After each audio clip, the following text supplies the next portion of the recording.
Enggak. Ada. Sekarang saya tanya, celahnya apa kalau tidak menggunakan kalau ini? itu tanah fiktif, maka itu pidana, dia batalkan. Sebentar. Nomenklaturnya saat ini PP-nya bernama penetapan. Begini, kapan sih negara pasang badan untuk rakyat gitu loh? Bukan. Kok selalunya rakyat dituruh ikut aturan ini itu? Mas, mohon maaf, kalau itu disahkan tanah musnah, ini jadi pintu legitimasi yang lainnya untuk lakukan reklamasi dengan dalih proses tanah musnah. Sepakat. Diselamatkan yang di Sumedang, yang lainnya naik semua. Itu mereka mau. Kok ada pernyataan katanya Arsin siap membayar dari mana? Belakangan kuasa hukum Arsin membantah. Ini menteri berani berbohong di forum resmi DPR RI.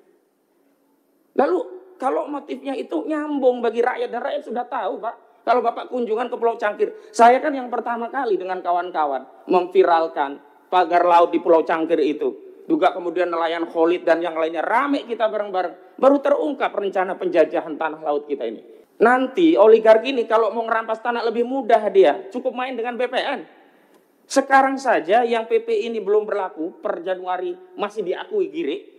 Masih boleh untuk peningkatan hak untuk menjadi SHM atau SHGB. Itu saja sudah banyak yang dirampas dengan modus menimpakan, di overlap. Produk BPN ini di overlap punya rakyat. BPN kemudian ngepro kepada oligarki. Makanya kemarin nggak benar itu Pak. Katanya sudah diberi sanksi tegas. Itu yang diberi sanksi tegas udah pensiun. Salah satunya kepala BPN kabupaten itu. Dari mana orang pensiun diberi sanksi tegas dan diturunkan dari jabatannya? Jabatan apa? Kok kita semua sekarang dibodoh-bodohi begini, Pak? Kita mau bernegara seperti apa kita ini? Kita jangan menyia-nyiakan amanah, karena legasi hidup yang paling tinggi itu adalah reputasi. Sekali kita dicap sebagai anak bangsa pengkhianat di Republik ini, maka tidak ada sisa warisan kita yang bisa kita banggakan kepada anak cucu kita. Terlepas kita kaya raya, terlepas kita hebat, tapi kalau kita dicap pengkhianat, selesai.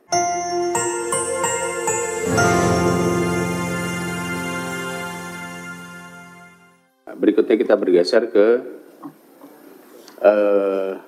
tim advokasi perlawanan terhadap oligarki properti perampasan tanah rakyat. Silakan. Baik, terima kasih pimpinan Komisi 2 DPR RI. Bismillahirrahmanirrahim. Assalamualaikum warahmatullahi wabarakatuh. Terima kasih permohonan audiensi kami sekitar Desember 2024 yang lalu sudah ditindaklanjuti. Terlepas mungkin sudah agak lama, tapi kami apresiasi. Karena kepada siapa kami ini mengeluh gitu. Kami bolak-balik ke Banten dan penderitaan rakyat Banten itu kami dengar, tapi kami kebingungan akan kemana kami salurkan. Harapan kami dengan ada RDP ini, apa yang menjadi substansi persoalan yang dihadapi rakyat bisa seimbang setidaknya dari versi rakyat yang kami advokasi, tidak melulu dari sisi kementerian dan lembaga bahkan Mabes Polri. Karena terus terang apa yang hari ini diupdate kepada publik yang menurut pimpinan tadi disyukuri, bagi kami ya belum bisa kami apresiasi karena fakta di lapangan itu masih sangat jauh dari kenyataan apa yang saat ini diupdate, dan bahkan dugaan kami ada upaya lokalisir dan juga menumbalkan pihak-pihak tertentu sehingga pihak yang lainnya yang semestinya lebih bertanggung jawab terhadap persoalan ini harus diseret di dalam proses hukum tapi tidak diproses begitu. Baik, yang pertama saya ingin perkenalkan diri, saya Ahmad Wazinuddin, saya ketua dari tim advokasi melawan oligarki rakus perampas tanah rakyat. Hadir bersama kami ada sejumlah advokat, ada Bang Medi Juniarto, ada Bang Azam Khan, ada Bang Juju Purwantoro, ada Bu Susi dan yang lainnya. Juga prinsipal kami juga ikut hadir karena pentingnya agenda ini. Alhamdulillah dalam waktu singkat pun sudah banyak hadir. Ada Bu Menuk Wulandari, beliau Ketua Aliansi Rakyat Menggugat dengan sejumlah timnya. Ada juga Bang Edi Mulyadi, wartawan senior yang juga menjadi salah satu prinsipal. Dan sebenarnya ada sejumlah purnawirawan TNI, tapi mohon izin tidak bisa hadir karena ketuanya Kolonel Purnawirawan Sugeng Waras sedang sakit. Kita doakan mudah-mudahan beliau cepat pulih begitu. Selanjutnya dari sisi substansi kami ingin sampaikan beberapa hal. Yang pertama soal kedaulatan tanah rakyat baik di laut maupun di darat. Saya menginsyafi bahwa tugas fungsi DPR RI salah satunya adalah proses pembentukan undang-undang. Dan dalam pembentukan norma undang-undang itu dua hal pasti menjadi perhatian. Yang pertama, dipastikan norma itu tidak bertentangan dengan Undang-Undang Dasar, karena nanti rawan diuji di MK. Yang kedua, undang-undang itu memang dibutuhkan oleh masyarakat. Tapi ada satu hal yang ini penting menjadi penjagaan kita bersama. Undang-undang nanti akan diterjemahkan seperti apa oleh pemerintah. PP-nya akan seperti apa.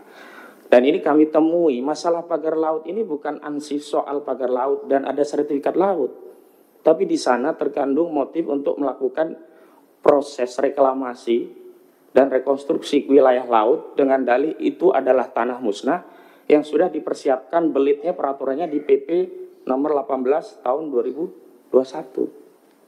Di pasal 66 itu tegas diatur bahwa tanah musnah ini yang punya hak atas tanah musnah memperoleh dua hal di pasal 66 PP 18 2001. Yang pertama adalah hak untuk reklamasi atau rekonstruksi.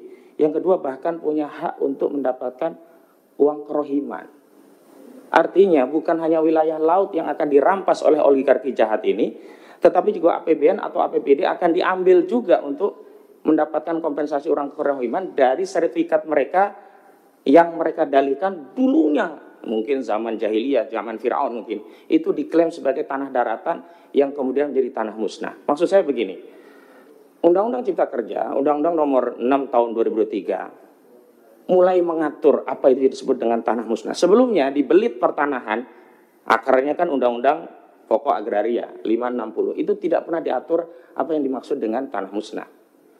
Di Undang-Undang Cipta Kerja mulai disusupkan istilah tanah musnah di pasal 49. Di PP 18 2001 lebih ditegaskan lagi. Di definisinya ada di angka 1 nomor 33 dan bahkan di pasal 66 PP 18 2001 itulah yang menjadi dasar legitimasi bagi pihak-pihak yang ingin membangun industri properti di wilayah laut bisa memperoleh hak tapi bukan reklamasi seperti di pantai utara Jakarta. Mereka melakukan reklamasi dan rekonstruksi dengan dalih mereka punya sertifikat hak, apakah itu SHGB atau SHM, yang didalihkan sebelumnya ini adalah tanah daratan yang terkena abrasi, dianggap tanah musnah. Clear ini yang sedang terjadi upaya hendak merampas wilayah tanah laut kita berdalih PP 1821 dari pintu pasal 66. Maka mulai bekerja mereka menyiapkan alas haknya. Kepala Desa Kohot ini punya tugas untuk menyiapkan narasi. Dulu ada girik-girik tahun 80-an, 81, 82 yang seolah-olah ada di wilayah laut yang kemudian menyelibatkan kantor jasa surveyor berlisensi yang dia juga tekan seolah-olah wilayah itu ada di wilayah daratan, maka diterbitkan oleh BPN ini. Jadi mafianya itu melibatkan BPN juga. Karena produk itu tidak mungkin terbit kalau BPN melakukan tindakan yang benar-benar sesuai aturan. Contoh, tidak mungkin ada pengukuran sertifikat di laut kemudian diloloskan sertifikatnya. Terakhir, 263 SHGB. Itu sudah diakui punya salah satu properti yang kita ketahui dia rajanya reklamasi. Agung Sedayu Group, proyeknya apa? Pantai Indah Kapuk 2. Motifnya apa? Itu nanti akan direklamasi atau rekonstruksi. Menggunakan apa? Pasal 66 PP 18 tahun 2001. Siapa yang membiayai? Tentu yang punya kepentingan terhadap reklamasi, dialah yang membiayai. Gak mungkin Arsin. Duit dari mana Arsin membiayai? Lalu kita dibikin bodoh oleh Menteri KKP. Saya nggak ada di sini gitu loh. Seolah-olah semua itu diakui oleh Arsin dan siap bayar denda 48 juta rupiah. Ini juga statement yang tidak berdasar. Karena sebelumnya katanya denda per kilometer 18 juta. Ini ada 30,31 kilometer. Kok bisa ketemu 48 miliar dari mana? Kok ada pernyataan katanya Arsin siap membayar dari mana? Belakangan kuasa hukum Arsin membantah. Ini menteri berani berbohong di forum resmi DPR RI.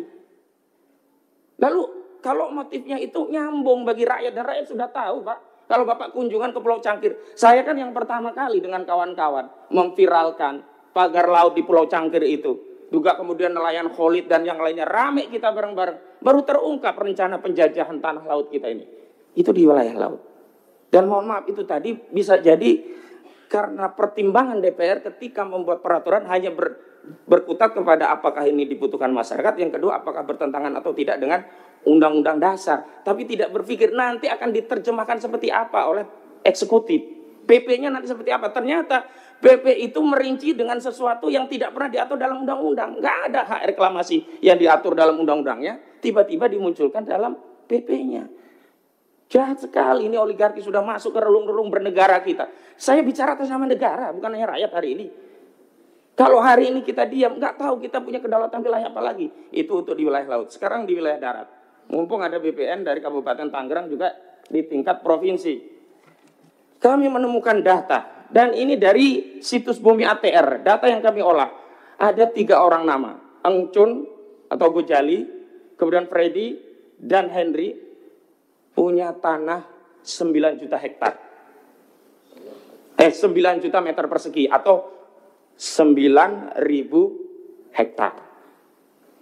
900 hektar, mohon maaf, salah. Ya, 9 juta meter atau 900 hektar. Ini nggak mungkin bisa diloloskan kalau nggak terlibat pejabat bermain di dalamnya. Dan tanah-tanah inilah yang modus merampas tanah rakyat itu ya. Mereka main dengan BPN, terbitkan sertifikat ini diklaim oleh oligarki melalui sejumlah nama Alibaba yang dipakai ini, kemudian diterapkan kepada tanah rakyat. Tanah rakyat nanti dinego, mau jual murah enggak? Kalau enggak mau jual murah, bertarung di pengadilan, kalahlah di pengadilan. Semua ini sudah dikuasai. Apalagi rakyat yang tadinya belum punya sertifikat. Yang belum punya sertifikat baru kiri, nggak bisa ditingkatkan. Kenapa? Karena sudah diblok oleh BPN. NIB-nya, nomor induk bidangnya sudah diblok oleh BPN. Ini kenyataan yang terjadi. Selanjutnya, saya mau katakan, kasus ini bukan baru kemarin, Pak. Sejak 2017. Kami hadirkan saksinya, ada di belakang itu Ibu Tin Soehartini. Tanya dirampas habis, sekarang sudah jadi PIK 2. Kemudian ada Kamakana, ada juga Charlie Chandra. Mohon maaf, isunya ini bukan anti etnis tertentu. Bahkan korbannya pun ada yang dari etnis Tionghoa. Ini tidak mungkin terjadi kalau tidak ada suatu kejahatan yang sifatnya terstruktur, sistematis, dan masif dilegitimasi oleh peraturan dan perundang-undangan. Selanjutnya saya mau bicara lagi tentang bentuk penekan apa sih modus operandinya di masyarakat. Bapak-bapak kan hari ini baru tahunya yang timbul sertifikat itu hanya di atas laut. Faktanya, Bapak cek di aplikasi Bumi ATR atau ATR BPN, di sungai-sungai sudah diterbitkan sertifikat oleh mereka. Jadi mau dikuasai semuanya, laut dikuasai, sungai dikuasai, darat dirampas. Kenapa kami konsisten menggunakan terminologi merampas tanah rakyat? Kenapa? Definisi merampas adalah mengambil tanah dari pemiliknya tanpa keridhaan. Baik karena harganya murah, tidak dibayar harga, apalagi dengan intimidasi dan sebagainya. Bapak coba ke Kronjo. Tanah di Kronjo itu ada yang dibayar berapa? Rp30.000 per meter. Ada yang Rp50.000. Itu pun belum dibayar semua. Ada seorang petani di Kronjo sedang menunggu panen sawahnya. Tiba-tiba datang tanah urukan menumbun tanah sawah tadi. Ini dekat dengan sungai yang sebelumnya sudah diuruk. Kalau sekarang sudah dinormalisasi, namanya Sungai Kalimalang. 20 meter lebarnya, 3 kilometer diuruk. Karena rame inilah alhamdulillah dinormalisasi. Tapi di dekat situ juga ada sawah menjelang panen, tidak ditanya pemiliknya, langsung diuruk. Kebingungan ini. Akhirnya apa? Mereka tanya ke kepala desa. Di kepala desa dijembatani, akhirnya dinego biar menerima 50 juta. Artinya kepala desa terlibat semua. BPN terlibat, kepala desa terlibat, DPRD dan Pemda terlibat dalam apa? Proses pembentukan RT RW-nya, rencana tata ruang dan wilayah. Walau belakangan rencana detail tata ruangnya belum ditindaklanjuti karena ketahuan semuanya. Apa dasar mereka? Rencana tata ruang di wilayah itu menyebabkan apa? BPN bisa menerbitkan sertifikat di wilayah laut, seolah-olah itu kawasannya menjadi kawasan industri. Dan ini disebutkan juga oleh direktur dari Agung Sedayu Group, Nono Sampono. Dan dia berdalih, oh itu kan dulu tanah terkena abrasi. Bohong nih Pak, gak ada tanah abrasi di Tangerang. Kalau mau saya kasih garis besarnya, tanah abrasi itu mungkin terjadi di pantai selatan, karena angin kita arahnya ke Australia. Kalau pantai utara, bukan abrasi, malah terjadi sedimentasi. Karena ada material dari laut yang dibawa ke daratan. Makanya Wahyu Sakti Tenggono udah bilang, motif pagar laut itu adalah untuk mengumpulkan sedimentasi. Pertanyaannya, dia sudah tahu itu motifnya. Lalu dari mana dia bisa bicara itu? Kalau terjadi sedimentasi, untuk apa? Untuk kolam penangkaran buaya? Nggak mungkin. Itu tadi, ini dalam rangka untuk membangun kawasan industri properti. Aguan ini sudah pernah gagal di Jakarta. Mau dia coba sekarang di wilayah Banten dan semua wilayah lainnya sudah ada. Dan mohon maaf Pak, kalau diperhatikan kenapa ada fenomena sertifikat di atas laut, itu semuanya rata-rata setelah tahun 2021 mereka memanfaatkan PP 1821 pasal 66 karena mereka ingin mendapatkan hak untuk melakukan reklamasi atau rekonstruksi berdalih tanah mereka menjadi tanah musnah. Bapak pimpinan yang saya hormati, juga anggota Dewan yang terhormat, saya ingin fokus juga kepada apa sih peran kita sesuai dengan fungsi yang melekat pada kita, termasuk kewenangan kita. Kalau dari kami Pak, kami sudah sampaikan memang kami menggugat. Ada 9 entitas yang kami gugat. 1 sampai 8 sebagai tergugat, 1 sebagai turut tergugat. Turut tergugatnya adalah Kementerian Keuangan. Untuk apa? Bukan untuk kami gugat untuk membayar negara kepada kami, bukan. Untuk menerima hasil gugatan kami agar dibayar kepada negara karena kerugian ini dialami oleh seluruh rakyat, agar diterima melalui Kementerian Keuangan. Mohon izin saya sampaikan, tergugat 1-nya Aguan atau Sugianto Kusuma, tergugat 2 Antoni Salim, tergugat 3 adalah PT Pantai Indah Kapuk, tergugat 4 adalah PT Mandiri Lestari, ya, Mandiri Sukses Makmur Lestari. Kemudian ada tergugat berikutnya ada Jokowi, ada Erlangga Hartarto, ada tadi yang disebutkan dari Abdesi, Surtawijaya, dan Maskota. Saya menjadi saksi, ada pos Abdesi di Kecamatan Kronju, dekat tikungan yang di sana ada patung ikan dan udang. Belok kiri sedikit, disitulah. Sebelumnya waktu saya dengan kawan-kawan dari LBH Muhammadiyah belum hadir di situ, itu masih terpampang plakatnya. Tapi ketika rekan Gufroni dari LBH Muhammadiyah membuat video di depan kantor Abdesi itu, sekarang sudah dihilangkan. Saya bilang kepada saudara Gufroni, laporkan saja itu obstruction of justice, itu menghilangkan barang bukti keterlibatan Abdesi dalam perampasan tanah rakyat. Karena itu, agar kita bisa berbagi juga dengan yang lainnya, satu hal yang ingin saya sampaikan juga bahwa PP ini Pak, Januari 2026 akan menihilkan hak rakyat, di mana bukti-bukti kepemilikan rakyat tanah adat yang selama ini sudah menjadi pegangan mereka seperti Giri, Kikitir, Kohir, dan seterusnya, itu tidak akan diakui. Nanti oligarki ini kalau mau ngerampas tanah lebih mudah, dia cukup main dengan BPN. Sekarang saja yang PP ini belum berlaku, per Januari masih diakui Giri, masih boleh untuk peningkatan hak untuk menjadi SHM atau SHGB. Itu saja sudah banyak yang dirampas dengan modus menimpakan, di overlap. Produk BPN ini di overlap punya rakyat. BPN kemudian ngepro kepada oligarki. Makanya kemarin nggak benar itu Pak. Katanya sudah diberi sanksi tegas. Itu yang diberi sanksi tegas udah pensiun. Salah satunya kepala BPN kabupaten itu. Dari mana orang pensiun diberi sanksi tegas dan diturunkan dari jabatannya? Jabatan apa? Kok kita semua sekarang dibodoh-bodohi begini Pak? Kita mau bernegara seperti apa kita ini? Apakah kita akan membiarkan negara ini dikuasai oleh swasta? Apakah, nah tadi negara, kita itu entitas negara loh Pak. Kok kalah dengan swasta? Sebagai contoh, di Lemok, desa itu ada apartemen tinggi. Kepala desanya nggak tahu siapa warga desanya. Ketika masuk mau data nggak boleh.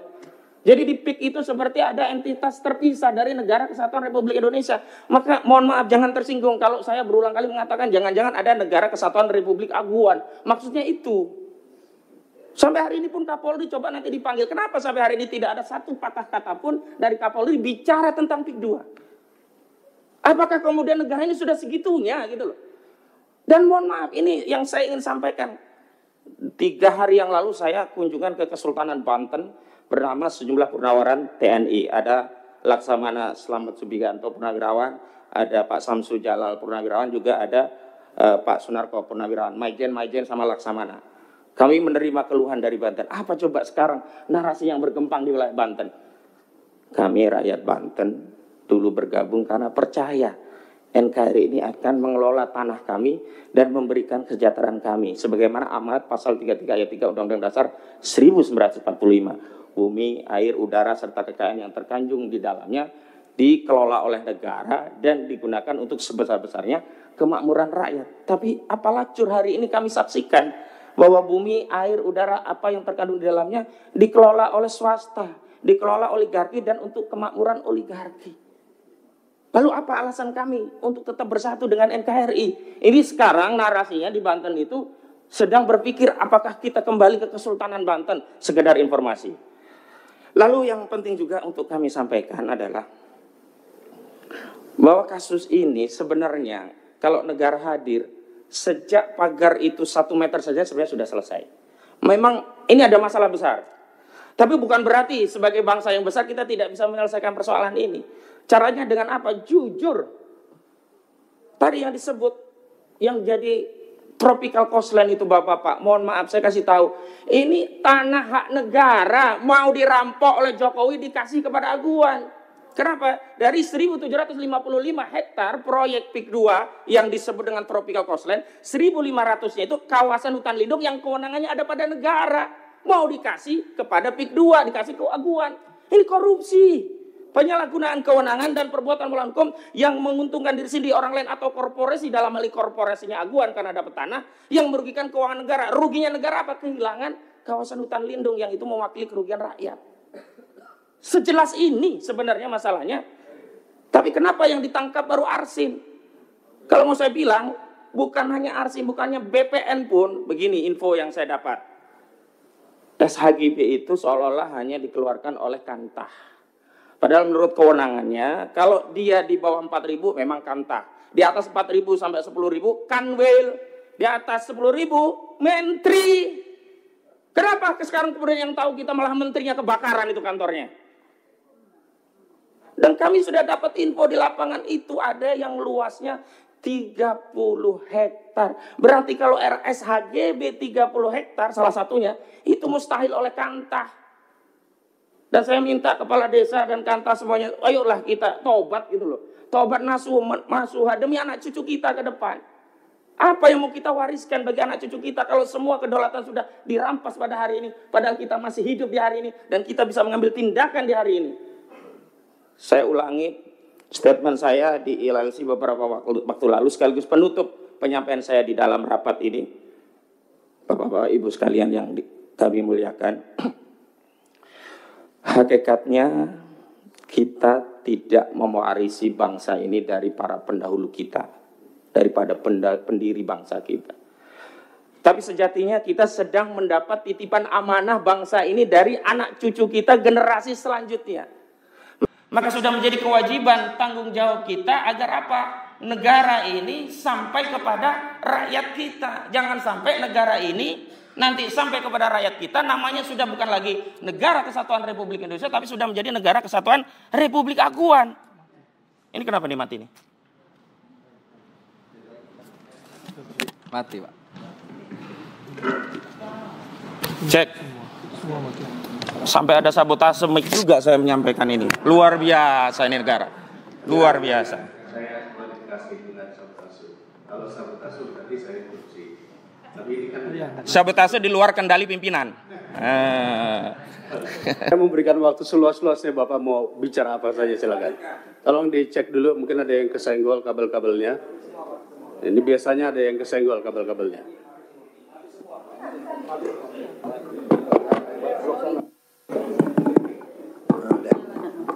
Tes. Ya, intinya adalah bahwa kita karena itu kita jangan menyia-nyiakan amanah, karena legasi hidup yang paling tinggi itu adalah reputasi. Sekali kita dicap sebagai anak bangsa pengkhianat di Republik ini, maka tidak ada sisa warisan kita yang bisa kita banggakan kepada anak cucu kita. Terlepas kita kaya raya, terlepas kita hebat, tapi kalau kita dicap pengkhianat, selesai. Saya kira itu. Dan untuk detailisasi saya mohon izin ada satu dari Banten untuk menyampaikan biar perspektifnya juga nyambung antara gambaran umum yang kami sampaikan dengan detail masalah yang ada di Banten.